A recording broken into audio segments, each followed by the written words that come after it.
We were, our backs were against the wall. We were £1.5 million in debt.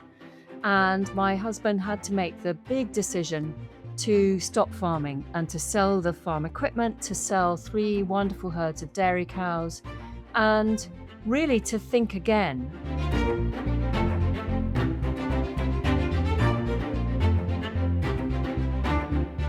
Well, hello, welcome to the PBS Books Readers Club. Today we are so excited to welcome author Isabella Tree. She wrote this incredible book, Rewilding, and it is the perfect book pick for Earth Month. Well, it really is, and it's about the reintroduction of species and wildlife on this estate in Sussex, England. But first of all, I must say, I'm delighted by the Dickensian idea that her name is Isabella Tree. Oh, it's so perfect. I love this story because so often when you're reading about environmental issues, it's a little doom and gloom. There's a lot of negativity and you can feel hopeless, feeling like all is lost. But what's so fascinating about this story is she and her husband took this centuries-old farm on Knepp Castle. How amazing is that? Really? And they let it go. It wasn't working, the farm was failing, and they just let nature take over without intervening. And of course, they had all kinds of controversy along the way. It's the English countryside, things are supposed to look a certain way. They have other neighbors that are farmers that are worried about the weeds getting into their crops. All kinds of challenges, but over the course of 20+ years, the amazing thing is that nature has survived and thrived, and it's a really positive, feel-good story. It sure is, and it's an experiment really in real time. First of all, humans, not the bad guy in this story. I mean, we inhabit this planet as well. It's our home. But over time, over the centuries, maybe we've done too much. And this illustrates, with this experiment for conservation, they took the estate that was failing and they went to the Oostvaardersplassen in the Netherlands. Well done. And they figured how they could replicate that. And the takeaway, and I'm very excited to talk to Isabella about this, the takeaway is almost to me like raising kids, like create the conditions for success, step back and let the earth succeed. Yes. Which is something you never hear. All you hear now is do nothing or the place belongs to us and we can do anything we want. This really strikes a middle chord of reasonable and moderation. And it's a fascinating story. It is a piece of nonfiction, but the writing is so gorgeous. She really sets the scene, tells the story. There's history in here, there's biology, but it doesn't read like a textbook. It is so interesting. What is also exciting is that there was a film created based on this book, and it is absolutely amazing. Rewilding on PBS and available right now on pbs.org and the free PBS app. We are excited to talk to Isabella Tree. She is standing by, but we also want to hear from you if you've read this book or if you have recommendations for other environmental stories that our Earth Month friends should read about. Please pop them in the chat. We'd love to hear from you. And make sure that you subscribe to our e-newsletter as well. Visit pbsbooks.org/subscribe so you can be updated with all kinds of fun stories and book recommendations right to your inbox. It's the place to be. Isabella Tree standing by to talk to all of us. But first, all of this is made possible by viewers like you, and we would love to have you make a contribution to your local PBS station. And when you do, we have some pretty fun thank you gifts, including the PBS Books coffee mug. You see the label there. And also on the reverse side, my weekend is booked. Yes, it is. It is, because I have some books for you to read. I also love the PBS Books tote bag. You can fit 5-6 library books in this thing. It's amazing. One of my favorites. We would love for you to join us in supporting this program so we can make more possible. And now let us turn the page and welcome in our guest this month, author Isabella Tree. The book, Rewilding. Isabella, welcome to the PBS Books Readers Club. Thank you so much. Wonderful. Lovely of you to have me. We're so glad you're here. For those who haven't read the book yet, tell everyone a little bit about your incredible true story behind Rewilding.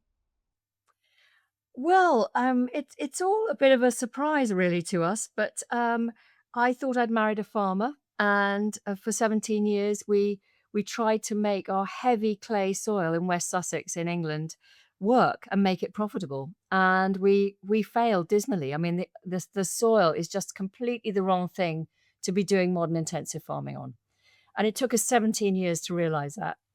But when we finally did, we were, our backs were against the wall. We were £1.5 million in debt. And my husband had to make the big decision to stop farming and to sell the farm equipment, to sell 3 wonderful herds of dairy cows, and really to think again. We managed to shed our debt, which was a huge relief. But I think, what was extraordinary is if you've ever been in a failing business, you're stuck in a rut. You're basically thinking, how do I survive to the next month, the next year? You don't look at the bigger picture. But when you have finally made that break, you have the headspace to think differently. And that's when we began to absorb all these new ideas about how we could do something different with our land.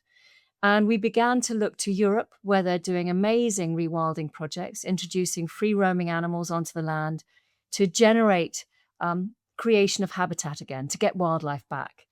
And we thought, wouldn't it be exciting if we could do something like that with our dysfunctional, polluted, degraded farmland and bring wildlife back? Well, Isabella, first off, nonfiction should be applauded. It's such a difficult discipline. On top of that, a nonfiction book about something you were experiencing in real time. Talk about the taking all of this on. What inspired you as a writer to tell this story?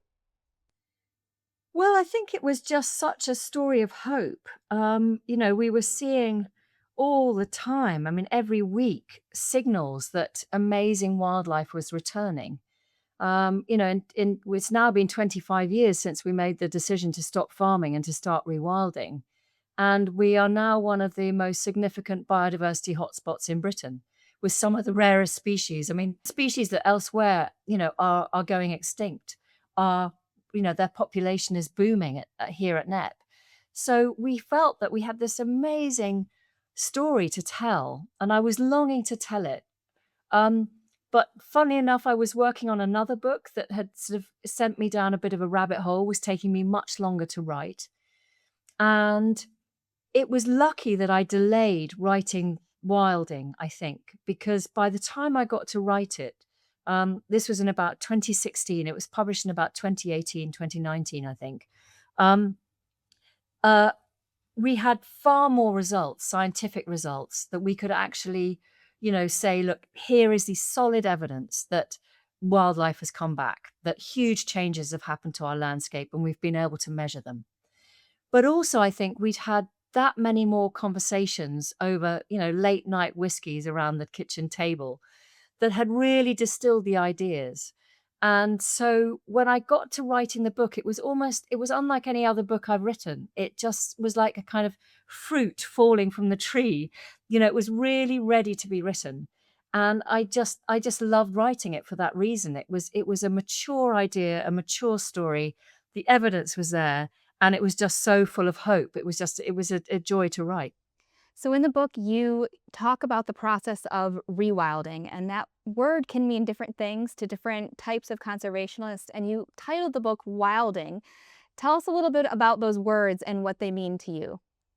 Well, it was a bit tongue in cheek. It was a bit facetious, I think, to call it wilding. But at the time, and remember, this was over a decade ago, nearly 2 decades ago, rewilding, had specific connotations. And I think the word was originally coined in the States, where it was very much associated with carnivores, cause, corridors, and carnivores, I think was the original mantra from the States. I think it was like the 80s or 90s. And so when we talked about rewilding in Britain, people were thinking, oh my God, they're going to bring wolves back and bears. And, so the other connotation of rewilding is that little prefix suggests that you're trying to return to the past. And obviously that's impossible. And we were getting shot down for that. Well, they can't recreate Eden. They can't recreate what would have been here 1,000 years ago or 5,000 years ago or even 10,000 years ago. And we know that, we've changed the earth as humans so irrevocably that we can't possibly retrace our steps. Animals have gone extinct. Species have arrived of their own accord or through us. We've changed the whole landscape. But what we can do is create or allow nature to evolve, give nature the tools to work on her own to create novel ecosystems. So it's really about being informed by the past and what what processes work in nature, but allowing nature to evolve and create new ecosystems. So we called it wilding to drop that problematic re word that kept people thinking we were going back to the past. And I'm glad you mentioned that, because what jumps off to me is a couple of different tracks. One, the history, those policies of kings, major wars, and then the science. So you have the past, science oftentimes rooted in the past, but also more a face of the future. When it came to the science, did you need to do extensive research, or did you sort of learn it along the way? Well, we learned it along the way. My husband and I are not scientists, and in a way that was a kind of positive, I think, for the book because I had to write it for a layperson, which was myself. I had to get my head around these scientific terms and papers and digest it, and kind of pull out the sort of a meaning that made sense to me in normal everyday layperson's life.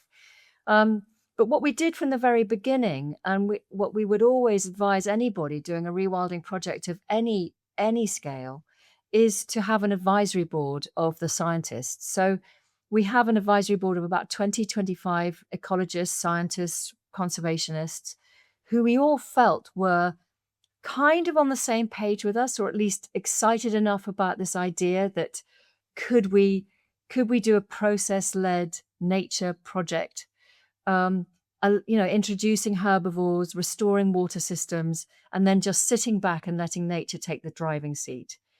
And we found enough people that were really excited by this idea who agreed very kindly to come on board and be our advisors.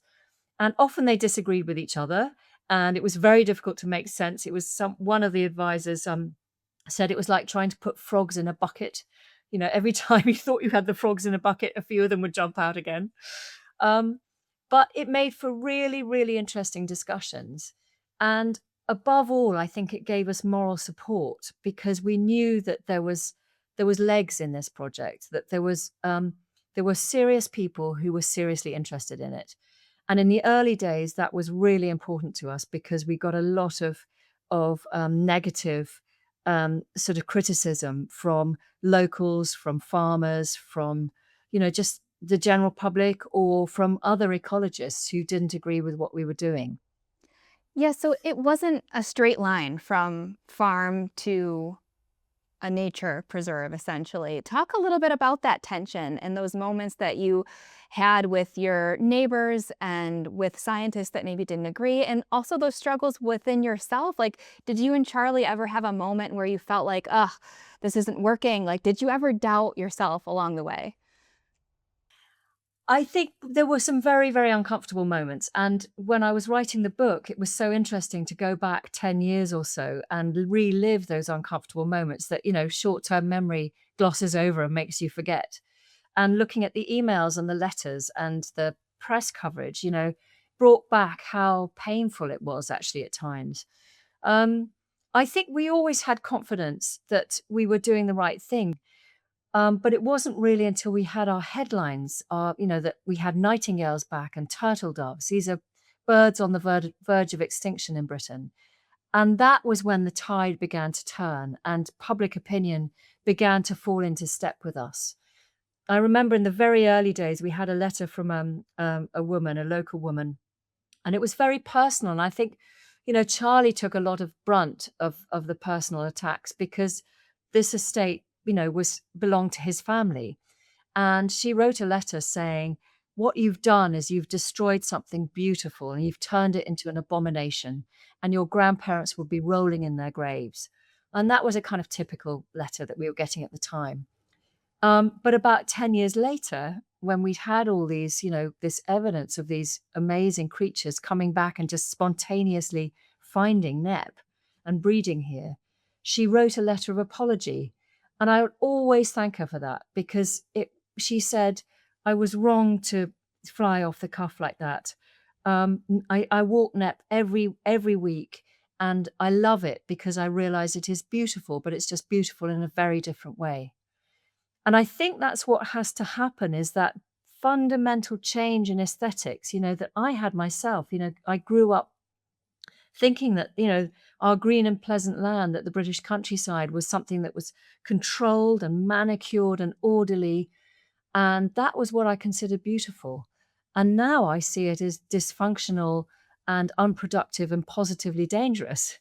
And I see something that somebody else might consider scruffy and messy around the edges as being where the life is and where the productivity is.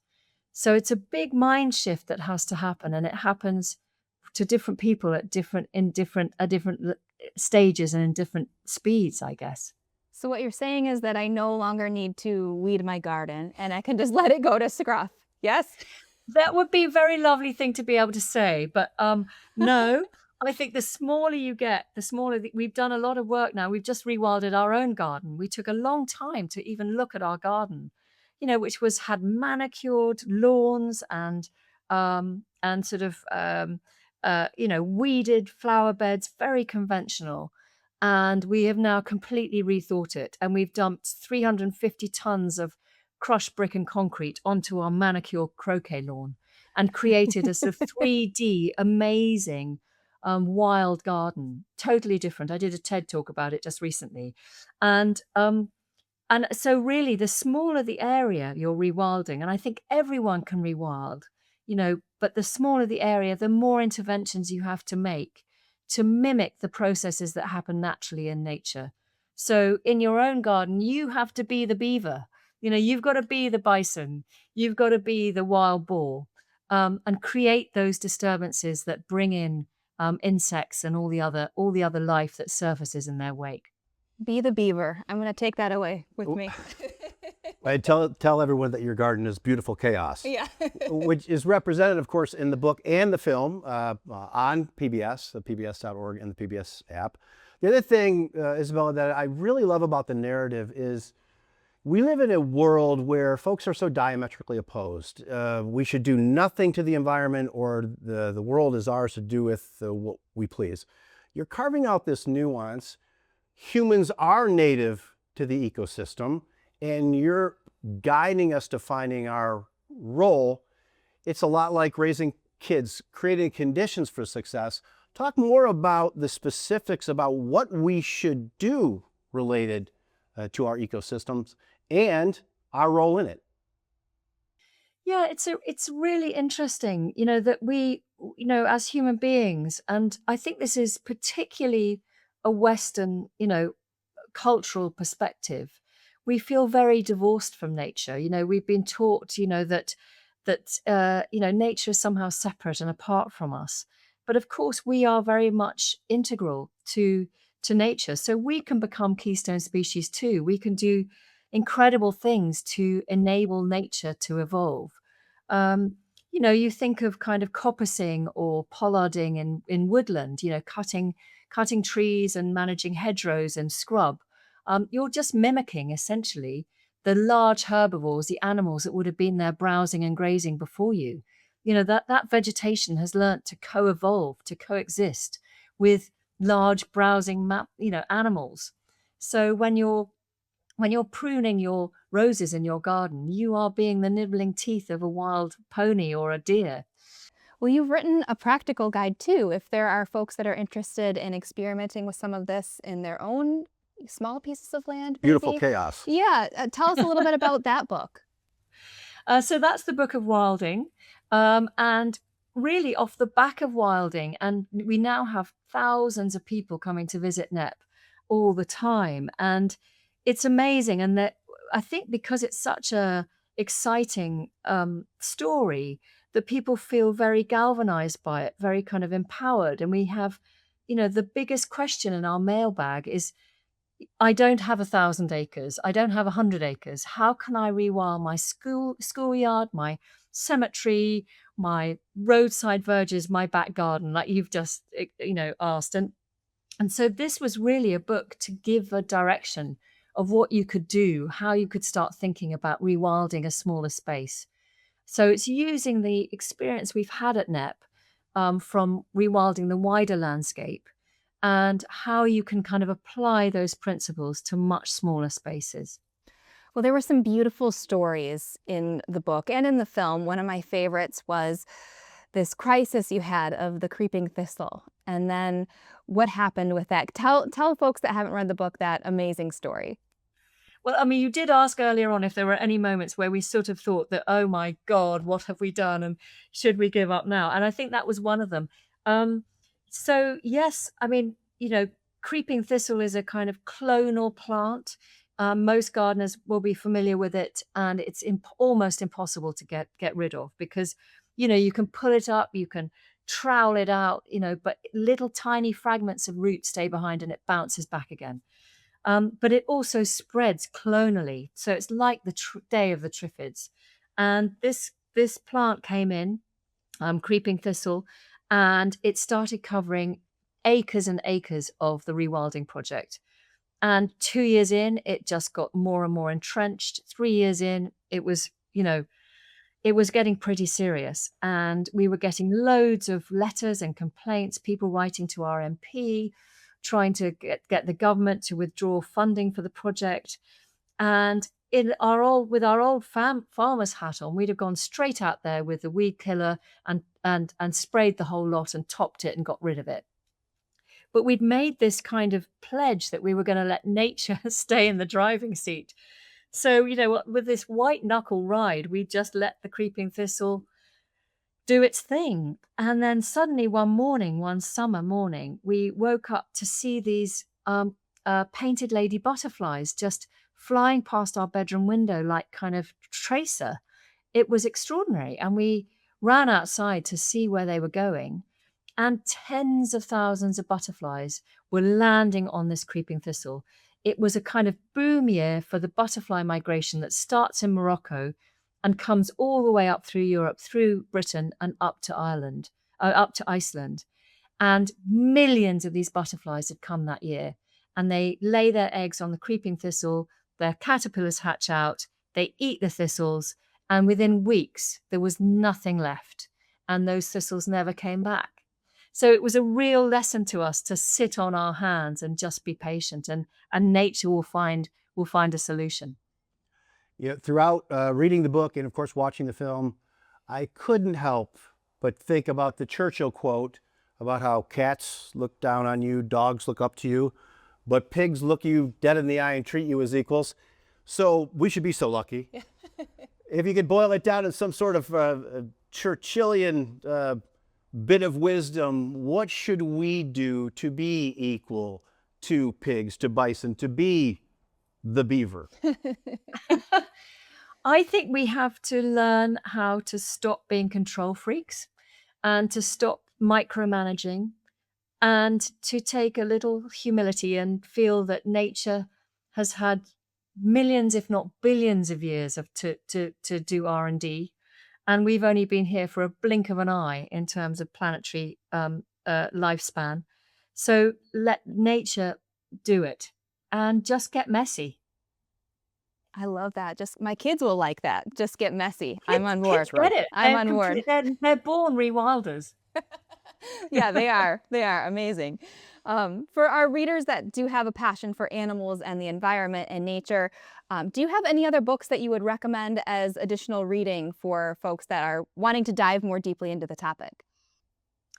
Gosh, into rewilding. I mean, it's not terrestrial, but one of the books that I've read recently that I absolutely loved was My Life in Sea Creatures. And it's just the most beautiful book because, again, I think it changes a mindset. It makes you realize that when you look at creatures, particularly in the sea, or I suppose you could look at insects on land, they have very, very complicated life cycles, very complex. And they morph through different stages of their lives. And they can change sex and they can do extraordinary things. And I think often we feel as human beings, we are, one thing, and we've as a person, and we have grown up and this is who we're going to be forever. And I think it is very, very freeing to look at animals with complicated life cycles and realize that we can change ourselves too. We can rewild ourselves and we can become someone different, or we can evolve in a different direction. I found that book particularly freeing from the point of view of how do we change our own culture that that has been ingrained in us.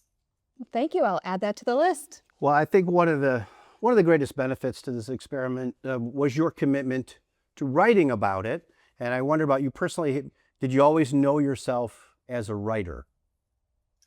I'd always longed to write. I grew up, as a child writing plays where I was the heroine. The boy I fancied in school was the one, who was going to carry me off, that kind of thing. And my sister was my slave. But I kind of always grew up writing. I guess I had I don't know if you're familiar with a novelist, English novelist called Iris Murdoch, but she was a friend of my great uncle's, and he always used to come for lunch at home. And when I was about 14, he brought Iris Murdoch to lunch. And she sat next to me and she said, "What do you want to be when you grow up?" And I said, "Well, I want to be a writer." I mean, imagine telling a brilliant writer that that's what you wanted to do. Such a precocious teenager. But and she said, "So what are you going to study at university?" And I said, "Well, English, of course." And she said, "Well, there's absolutely no of course about it. You must do the classics. You must do Latin and ancient Greek." So that's what I studied at university. And actually, I think that again gave me a deeper sense of historical perspective that has really helped me in my writing. And I'll always, always thank her for that. But yeah, no, I don't know where the writing gene comes from, but I've always, always wanted to write. Do you have any advice for other aspiring writers? Yeah, just keep at it. I mean, I think it's a discipline, isn't it? I think it's just like, it's like, learning how to flex a muscle. I mean, you need a sense of discipline to sit down every day, read brilliant books of people that you love, and that kind of sort of seeps into you by osmosis, I think. But also just to chip away every day and not get disheartened and rewrite. Do you have any final words of wisdom or thoughts that you'd like to leave our readers and viewers with? Well, I think only really that, wilding or rewilding is such a wonderful, hopeful thing to be doing. And we can all do it. That is the joy of it. And, we may feel that, the crises that we're facing, in terms of climate crisis, environmental crisis, pollution, everything is too, huge for us to even contemplate. But I think the only answer to eco-anxiety is to get your hands dirty and do something. And the joy that can come from even transforming a window box. If you can change the plants in your window box so that you're now attracting night flying moths and hoverflies and all the forgotten pollinators, you're making a difference. And that feels just so fantastic. It is a joy. The book is Wilding, the film adaptation on pbs.org and the PBS app. Author Isabella Tree, thank you so much for joining us on the PBS Folks Readers Club. Pleasure. Thanks so much for having me. Well, that was amazing. What a hopeful discussion. What stood out to me was that one story that she told about her neighbor, that at the beginning of their rewilding project with all of the weeds and all of the animals, she said that their grandparents would be rolling over in their grave and that what they were doing was an abomination. And then 20 years later, she writes another letter saying, "Thank you. This is so beautiful to see nature return to where it is." And just this idea that nature can change and people can change too. I think it's such a hopeful story.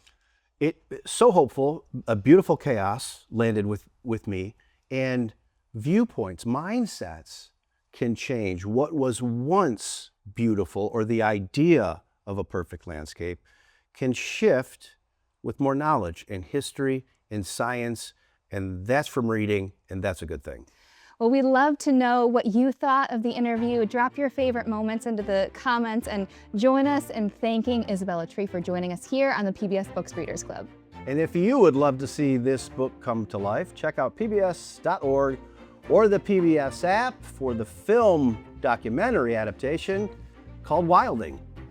It is absolutely amazing. You will love watching this book come to life, especially all the animals. I love the images in this film are absolutely stunning. And we'd also love to leave you with some additional recommendations for Earth Month. If you're curious about more books to read in this space, I know you've got one. Top of my list, Once There Were Wolves by Charlotte McConaughey. Incredible book about the reintroduction of wolves into the Scottish Highlands, which is fantastic, but also one of my favorite interviews, and you'll find that on the PBS Books Readers Club YouTube page. I have another book on my to-be-read list. This book is called When the Forest Breathes by Suzanne Simard. It reveals the hidden life of forests, the ways that they talk to each other through vast underground networks, and the powerful lessons they hold for healing our world. Well, and the best way to not miss any of this powerful content is to join us on our PBS Books Readers Club Facebook page. You won't miss a single interview or a single story. You get lots of great book recommendations and lots of fun chatter between book clubbers, so I highly recommend that Facebook group. Make sure you also subscribe to our YouTube channel. There are hundreds of incredible author interviews, lots to inspire your next great read. And don't forget to subscribe to the PBS Books e-newsletter. Just visit pbsbooks.org/subscribe and you will get all of our best book recommendations and author interviews right to your inbox. PBS Books Readers Club relies on support from viewers just like you. You can support the program by contributing a super thanks on YouTube, which directly supports PBS Books. Whether it's $2 or $500, your support makes a huge difference. All right, time now to reveal our next book pick. Lauren, do the honors. I have it right here. It's in the bag. This is the next novel by best-selling author Allegra Goodman. You probably know her work from Isola and Sam. She is an incredible author. Her next novel is This Is Not About Us. And I know you're gonna love the story as much as I did. It's all about a decades-long family rift, and the story traces the tangled lives of a Jewish-American family where grief, grudges, and deep affection collide in a sharp, intimate story about what binds us and what pulls us apart. I know that every family is going to be able to take something away from this. I know that I did. There's a lot of people in here that remind me of my own family members. I think that you will absolutely love this book. I hope you'll read along and join us next time for our interview with Allegra Goodman. Generational drama, certainly a universal theme. And don't miss out, simply follow PBS Books Readers Club on our YouTube channel. Until next time, thanks for watching the PBS Books Readers Club.